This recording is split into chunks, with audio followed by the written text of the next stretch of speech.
sommes aujourd'hui dimanche 15 mai. 15 mai 2022.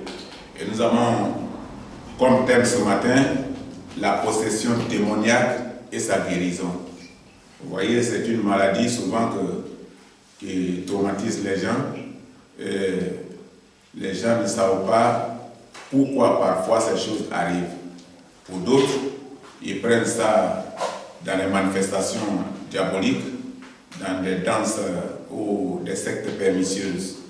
Mais d'autres ont été envoûtés. On leur a communiqué ces choses pareilles afin que leur vie soit dans le désordre, pour que l'ennemi puisse les dominer mieux. Et nous allons chercher à comprendre d'abord le mot possession avant de parler de démoniaque, parce que ce sont deux mots séparés. La possession désigne une personne considérée comme étant habitée par un ou plusieurs esprits. Les esprits habitent en lui parce que son corps est vide. L'esprit n'a pas de corps et l'esprit cherche une place pour habiter, là où il va rester pour vivre. Et quand quelqu'un est possédé par un mauvais esprit, alors sa vie s'adapte à cet esprit-là et il vit exactement selon ce que l'esprit lui communique. Nous allons lire dans Marc 5, versets 3 à 4. Dans Marc chapitre 5, versets 3 à 4. Cet homme avait sa demeure dans le sépulcre et personne ne pouvait plus le lier, même avec une chaîne.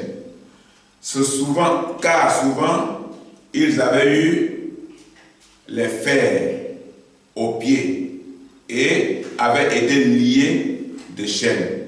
Mais ils avaient rompu les chaînes et brisé les fers et personne n'avait la force de le dompter. Ici, nous venons de lire deux passages, deux versets. Selon les explications détaillées dans ces deux versets, il s'agit le plus souvent d'un esprit ou d'une divinité qui choisit d'investir le corps d'un être humain. Il vient dans le corps et s'installe parce qu'il n'a pas de corps. Donc, il cherche une place pour s'installer. Et en cherchant la place, il trouve qu'il y a quelqu'un qui n'a pas de défense. C'est-à-dire qu'il ne peut pas le repousser par la prière. Alors, il s'installe là dans son corps et il commence à lui donner des instructions. Donc, quand ces mauvais esprits prennent place en lui, on dit qu'il est possédé. C'est en ce moment qu'on parle de possession démoniaque dans le corps d'un être humain. Le possédé adopte un comportement différent de celui qu'il adopte d'ordinaire, c'est-à-dire que sa vie normale, habituelle change. Il ne vit plus comme par le passé, il ne vit plus comme auparavant. Quelqu'un peut aller voir au bureau, s'il vous plaît? Comme auparavant. Donc, la manifestation des esprits surnaturels commence en lui et change ses habitudes. Alors quand c'est comme ça, il n'est plus en lui-même et il ne vit plus par lui-même. Ses habitudes ont changé. Il n'est plus comme il était auparavant. Une personne normale qui était là, d'autres sont possédés et apparemment ils sont bien devant les gens. Mais intérieurement, ils sont fatigués par ces démons. Ces démons les fatiguent. Donc la possession, c'est comme ça, c'est changer les habitudes de quelqu'un. Et très souvent, cet esprit prend la forme humaine. Et tu penses que c'est la personne qui est devant toi qui agit. Or, c'est l'esprit qui agit. Un esprit démoniaque peut prendre une forme humaine. Et tu vas penser que c'est celui-là. Et tu dis, ben, j'ai affaire à telle personne, alors que tu as affaire à un démon. Souvent on dit, j'ai vu quelqu'un qui a fait ça. Quelqu'un qui a agi comme le démon peut se présenter à toi comme une personne. Donc, il prend une forme humaine. Il change le comportement des habitudes corporelles et spécifiques, comme par exemple les tremblements, ce que font souvent les vaudous quand ils se mettent en transe. Ce que font les vaudous qui se mettent en transe, ils sont automatiquement en contact avec les mauvais esprits, avec le deuxième ciel. Donc voilà, il peut changer ça. Et comme j'ai donné un tremblement en exemple, mais il y a aussi des pleurs. Il y a des gens qui peuvent être possédés, ils pleurent comme ça, ils pleurent comme ça. Et il y a des rires bizarres. Quand ils sont en transe, ils pleurent, ils rient, ils tremblent. Alors, ce n'est pas un rien, c'est par rapport à quelque chose. C'est sous l'ordre du démon qui possède la personne. Et etc. Il y en a beaucoup. Les signes sont plusieurs auxquels le possédé se soumet. Il se soumet à ces signes, il se soumet à ces démons. Et il agit comme demandent ces démons. Et ce sont des puissances souvent dangereuses qui fatiguent le possédé. Et alors, quand ces choses arrivent, les parents sont inquiets. Et on cherche une solution. Nous allons voir dans Actes 16, versets 16 à 18. Actes chapitre 16, versets 16 à 18. Comme nous allions au lieu de prière, une servante qui avait un esprit de python et qui, en devinant, procurait un grand profit à ses maîtres, vint au-devant de nous. Alors quand on parle de ces maîtres ici, on ne parle pas de Paul. On ne parle pas de Paul. De ces maîtres, ça dit qu'elle était possédée sans que les gens ne se rendent compte. Donc ces maîtres, ce sont des démons qui sont en lui, en elle plutôt, et le diable qui a envoyé ces éléments en elle. Donc, elle fit cela pendant plusieurs jours. Paul, fatigué, se retourna et dit à l'esprit: je t'ordonne, au nom de Jésus-Christ, de sortir d'elle. Et il sortit à l'heure même. Souvent, quand on n'a pas le discernement, on ne connaît pas la manifestation d'un démon dans une vie humaine et la manifestation d'un esprit saint ou la manifestation d'une vie normale. Parce qu'il faut avoir le discernement pour que tu puisses séparer les deux choses selon les gestes que tu vois. Paul est un homme de Dieu. Et celle-là était derrière eux. Ce qu'elle disait n'était pas mauvais. Elle disait que ceux-là, suivez-les. Ce sont les hommes de Dieu. Ce sont les serviteurs de Dieu. Mais pendant des temps, alors Paul s'est tourné, finalement, Paul a compris. L'Esprit a parlé à Paul que, mais celle-là, devant les gens, elle fait comme si elle est bien, mais elle est poussée par le mauvais esprit pour venir perturber votre mission. Et maintenant que toi, en tant que serviteur de Dieu, tu es là, c'est une occasion pour elle d'être délivrée. Et Paul s'est tourné vers elle. Paul s'est tourné vers elle. Donc, la prophétie qu'elle était en train de faire, aujourd'hui, une telle personne dans une église ou dans un milieu quelconque qui prend une Bible et qui parle de Paul, qui parle de Moïse, qui parle de cette manière, alors les gens allaient acclamer, les gens allaient suivre cette personne, les gens allaient l'écouter, les gens allaient même l'adorer, les gens allaient lui donner tous les pouvoirs. Alors c'était de donner pouvoir à Satan par le canal de sa servante que personne n'a pu détecter en elle le mal qui était là, la possession qui était là, le démon qui l'habitait. Et Paul, étant inspiré par l'Esprit de Dieu, s'est tourné vers elle et dit: je t'ordonne au nom de Jésus-Christ. Paul n'a pas dit au nom de quelque chose d'autre. Il dit au nom de Jésus-Christ de sortir d'elle. Et il sortit à l'heure même. Et ça a été l'occasion pour elle d'être délivrée. Souvent, l'homme est possédé, mais l'homme est en même temps dans l'Église, parce que l'homme n'a pas reçu de cure d'âme, l'homme n'a pas reçu de protection divine, l'homme n'a pas reçu de prière réelle, l'homme n'a rien reçu, n'a pas reçu de conversion. Et il y a des gens qui sont à l'intérieur de l'Église, mais en même temps, ils sont possédés comme celle-là. Et donc, il faut avoir le discernement pour pouvoir séparer les deux choses, comme l'a fait le serviteur Paul. Et vous constatez que la manifestation des démons se fait selon le contexte du rituel. Quand les gens font des sacrifices, quand il y a des fêtes comme ce que j'ai donné tout à l'heure, un exemple comme des vaudous qui rentrent en transe, qui tremblent.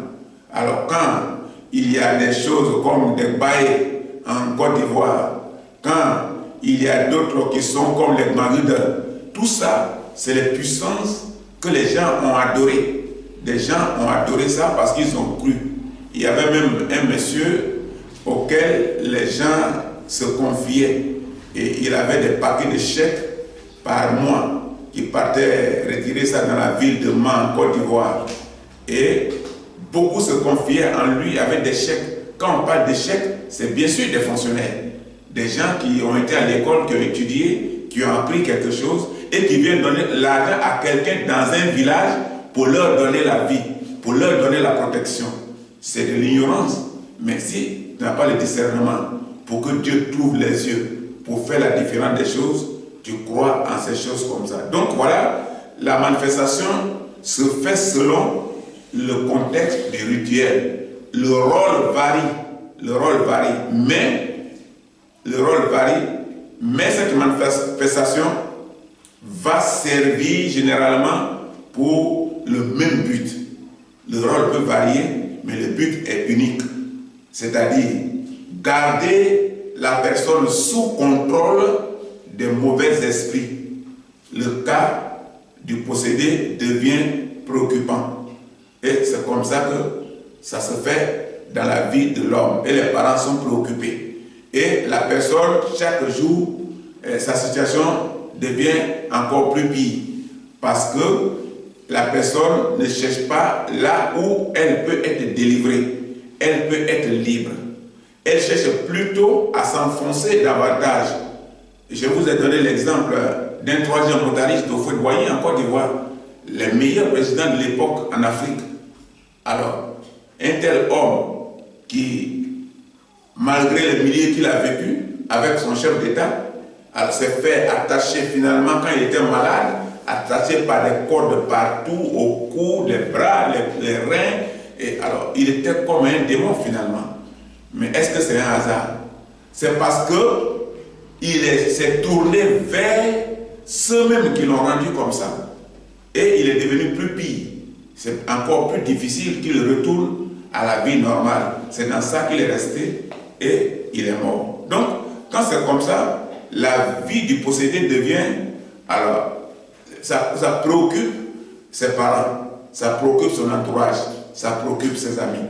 Et la famille de la personne possédée se lance dans le combat pour sauver cette personne-là. Et le combat commence. C'est dans ce combat-là maintenant que s'il n'y a pas une bonne orientation, les choses changent. Donc, il se lance dans le combat. C'est normal que quand quelqu'un est malade, on se préoccupe. On cherche à soigner la personne. On cherche à sauver sa vie. On cherche à la conduire vers une vie normale. On cherche à la libérer, à la délivrer. Et c'est ce qui arrive souvent chez les parents. Donc, la médecine ou les fétiches, on se tourne vers cela. Soit on va à l'hôpital et on dit qu'il n'y a pas de solution. Et quand il n'y a pas de solution, on se tourne vers les féticheurs pour chercher des solutions. Mais si quelqu'un a été envoûté, sûrement c'est un féticheur qui a fait le travail. Sûrement c'est un charlatan qui a fait le travail. Sûrement c'est un marabout qui a fait le travail.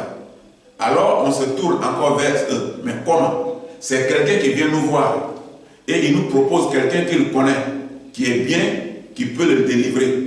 Alors que c'est la même personne qu'on a été voir pour lancer le sort. Et c'est la même personne qu'on s'en va, qui envoie quelqu'un, son agent, vers la personne pour le faire soigner. Alors, ça a été, un cas a été produit comme ça ici. On a vécu ici dans une église, dans la même église avec des gens. Un qui était avec nous à l'intérieur de l'église et qui était plus proche de moi.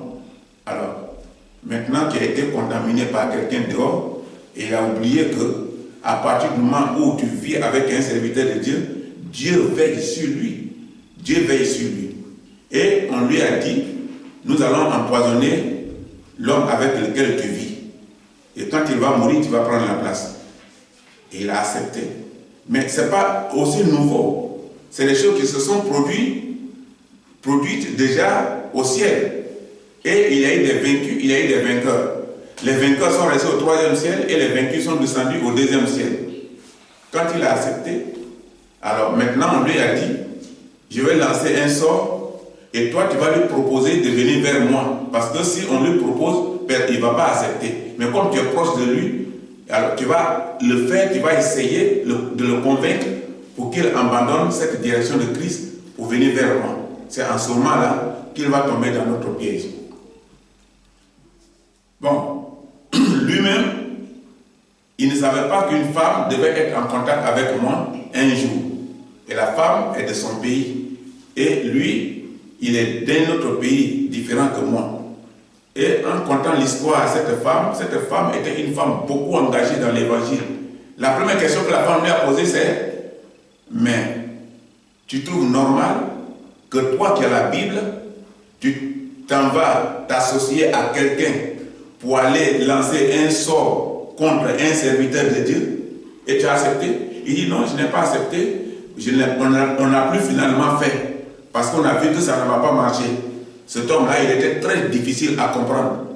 Et la femme lui a dit, mais le fait même d'abord d'accepter, tu es déjà en échec. Tu es tombé plus bas. Alors tu aurais besoin de te repentir. Au lieu de se repentir, il est sorti de l'église.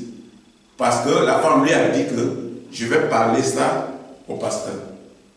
Et il a déjà compris que si je suis informé, c'est que je n'ai plus confiance en lui, mais ce n'était pas le cas.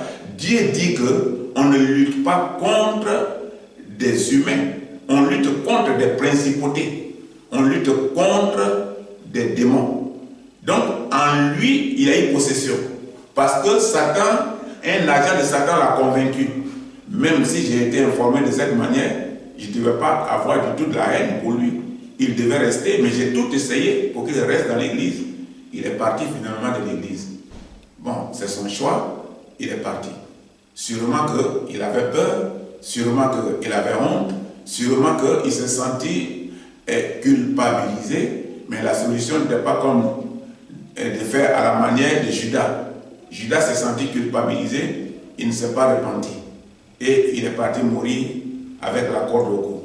Et la personne actuellement ne va plus à l'église.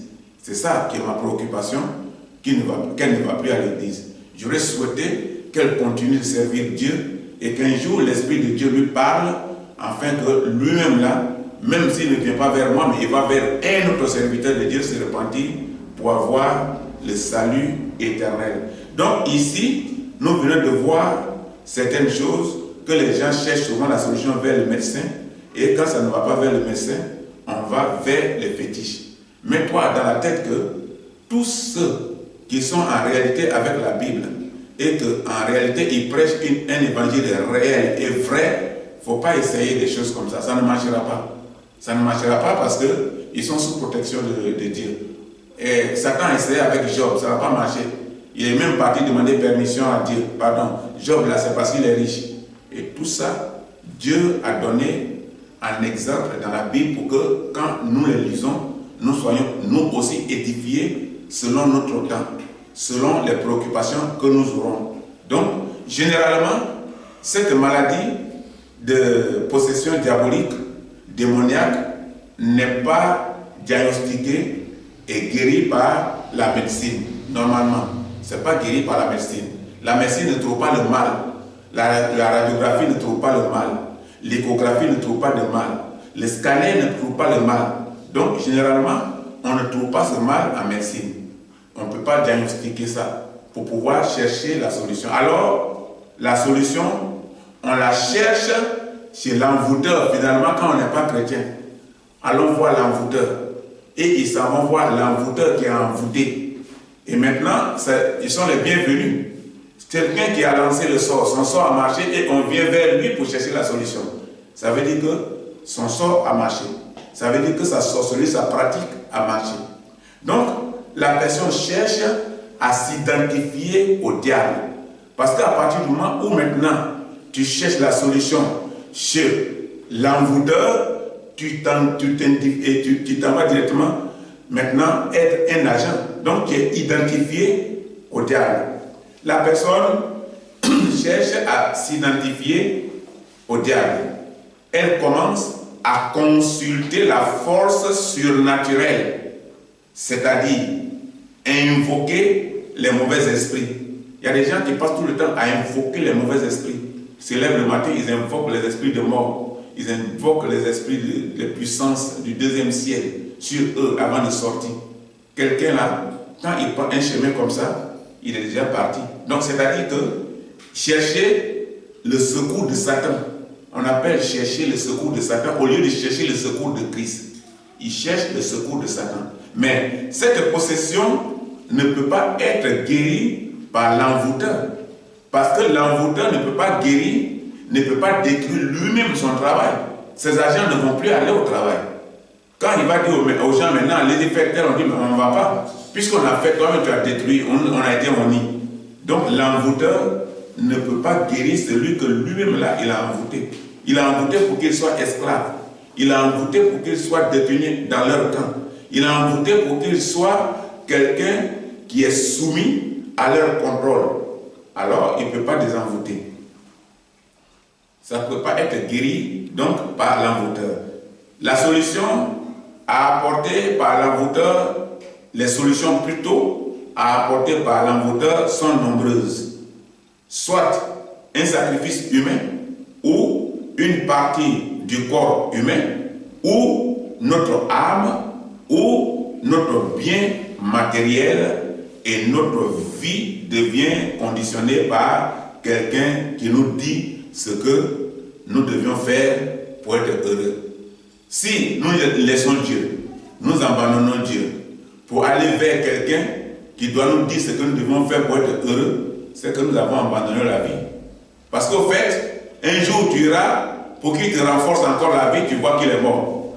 Alors, si celui qui doit te renforcer la vie est mort, ça veut dire que sa puissance est limitée au deuxième ciel, à Satan. Et c'est ce qui arrive souvent chez nous, les humains. Mais quand on n'a pas de discernement, on ne comprend pas. Nous allons voir la deuxième solution. Nous venons de voir la première solution, qui est la solution qu'on cherche vers l'envoûteur. Et les propositions que l'envoûteur nous donne. Les solutions à apporter qui sont vraiment nombreuses. Mais il y a aussi une deuxième solution. La solution en Jésus-Christ. C'est ça que nous allons voir maintenant. Nous allons voir la solution en Jésus-Christ. Dans la Bible, on trouve de nombreux cas de guérison par Jésus-Christ. Mais nous allons citer seulement quelques passages. Nous allons citer les livres, de différents livres qui vont nous permettre, lorsque nous allons les lire, qui vont nous édifier et qui vont voir réellement que la différence est grande. Ici, nous allons citer quelques passages. Il y en a plusieurs. Jean 9, versets 1 à 7. Jean 9, versets 1 à 7, qui parle de guérison d'un aveugle. Matthieu 8, 1 à 3, qui parle de la guérison d'un lépreux. Matthieu 8, 1 à 3, qui parle de la guérison d'un lépreux. Luc 5, 17 à 25, parle de la guérison d'un paralytique. Luc 5, 17 à 25, la guérison d'un paralytique. Marc 5, 25 à 29, la guérison d'une femme atteinte d'une perte de sang depuis 12 ans. On trouve ça dans Marc 5, 25 à 29. Jésus guérit les malades. Il s'agit surtout d'un impératif moral. c'est une leçon et un devoir pour nous envers les autres. Ce que Christ a fait, si nous voyons, ça doit travailler sur notre morale, ça doit nous enseigner, ça doit être une leçon, ça doit être un devoir aussi, et que nous pouvons faire, nous pouvons suivre. Parce qu'en tant qu'un être humain, nous devons voir un cœur qui ne peut laisser son prochain dans le besoin sans le secourir. C'est ce que Christ a fait pendant ce temps. Quand nous lisons ces cas de maladie que je viens de citer, dont je viens de donner les versets, Jésus l'a fait parce qu'il était dans la chair à cette époque, il était parmi nous et qu'il voyait un être humain comme lui souffrir, qu'il ne peut pas le laisser souffrir, alors il allait à son secours. Guéri, il guérissait, il ressuscitait des morts, les familles qui étaient tristes, il leur redonnait la joie, les familles qui étaient inquiètes, il leur donnait déjà, il renouvelait en eux une nouvelle ambiance. Et tout ça là, il a fait pour que nous aussi, à notre tour, quand quelqu'un est dans un besoin et nous avons les moyens d'aider cette personne, nous puissions le faire pour que au moins cette personne aussi reçoive la guérison, que cette personne soit en joie comme nous, que cette personne comprenne que la vie ne se limite pas seulement à l'argent, à l'église, mais ça se limite aussi aux bienfaits que Christ nous a enseignés lorsqu'il était sur la terre, lorsqu'il guérissait les gens, lorsqu'il ressuscitait les gens. Et que nous aussi, si nous avons ces moyens, même si nous n'avons pas le don de guérison, mais notre participation avec nos moyens pour amener ces personnes à la guérison ou à même se déplacer pour aller dans un hôpital pour avoir une consultation, ça serait vraiment important. Ici, qu'est-ce que la Bible nous enseigne? La Bible dit que la femme ici était malade, mais finalement elle était abandonnée parce qu'elle n'avait plus d'autres soucis, elle n'avait plus d'autres solutions. Alors sa solution est venue quand Jésus passait. Et ce qui est rentré dans son esprit, c'était de toucher Jésus. Donc ça nous arrive aussi de le faire. Parce qu'au fait, nous traversons souvent des moments de désert. Et quand quelqu'un traverse le moment de désert, la personne devient faible. Et la personne n'a plus de force pour servir son Dieu. Dans ce cas-là, il faut toucher Jésus. Il faut t'incliner dans la prière. Il faut toucher Jésus. Et tu verras que le désert passera. Et tu récupéreras tout ce que l'amour que tu avais perdu pour Christ. Et tu vas te resservir. Donc, au-delà du rétablissement physique que nous venons de voir, que nous venons d'apprendre dans la Bible, il y a la guérison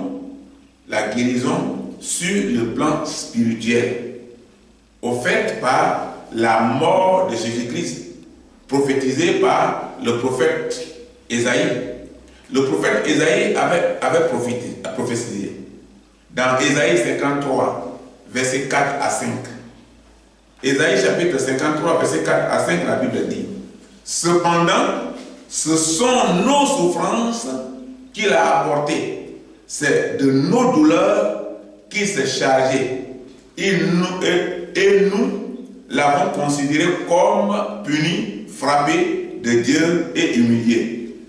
Et au verset 5, mais il était blessé pour nos péchés, brisé pour nos iniquités. Le châtiment qui nous donne la paix est tombé sur lui. Et c'est par ses meurtrissures que nous sommes guéris. La Bible dit que, prophétisé par Ésaïe, que c'est par ses meurtrissures que nous sommes guéris. Donc, voilà aujourd'hui ce que nous devons regarder. Maladie et la guérison sont des expériences dans nos vies. Maladie. Parce que quand quelqu'un tombe malade, ce n'est pas une chose facile. La guérison et la maladie sont des expériences dans nos vies. Et celle de renforcer la confiance en Dieu. C'est ça. Cette expérience, c'est ce qu'elle nous donne vers un avenir que nous ne maîtrisons pas. C'est quel avenir que nous ne maîtrisons pas? Nous ne maîtrisons pas tout ce que nous sommes en train de parler. Parce qu'au fait, personne ne sait quand vient la maladie ou quand la guérison interviendra. Personne ne sait. Tu ne sais pas lorsque tu vas tomber malade, quand tu vas tomber malade. Et même quand tu es tombé malade, tu ne sais pas quand est-ce que tu seras guéri. Donc, ce sont ces choses qui viennent de Dieu, auxquelles nous devons nous confier et nous devons renforcer notre connaissance plutôt dans le spirituel, dans la prière, plutôt que de les renforcer du côté rituel, du côté diabolique. Ça ne peut pas nous guérir. Et nous allons passer en conclusion ce matin. Plaçons notre foi en Jésus-Christ comme notre Seigneur et Sauveur. Notre foi. Cette foi, elle peut nous aider à affronter des défis et des épreuves. Jésus guérit toutes les maladies. Et si nous nous confions en Christ, quelle que soit la maladie qui va nous attaquer, Jésus les guérira et nous serons libres. Que Dieu nous bénisse.